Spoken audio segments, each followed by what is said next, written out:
ইসলাম নারীদেরকে যে অধিকার দিয়েছে পৃথিবীর কোন ধর্ম এত অধিকার দেয় নাই। ইসলাম যে মর্যাদা আপনাদেরকে দিয়েছে আর কেউ দিয়েছে নাকি? ইসলাম বলে প্রথম সন্তান কন্যা সন্তান হলে ঘরের মধ্যে বরকত আছে না নাই? মিন বারাকাতিল মারআতি তাবকিরুহা বিল ইনাস। একটা মেয়ের মধ্যে বরকত বেশি না কম কেমনে বুঝবেন?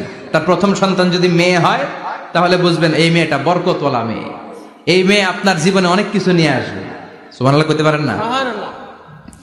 কিন্তু অনেক ডাকাইতেছে মেয়ে হইলে অখুশি হয়, ছেলে হইলে পাড়ার সবারে জিলাপি খাওয়ায়, পাড়ার সবারে মিষ্টি খাওয়ায়, মেয়ে হইলে কিচ্ছু খাওয়ায় না, আছে না নাই?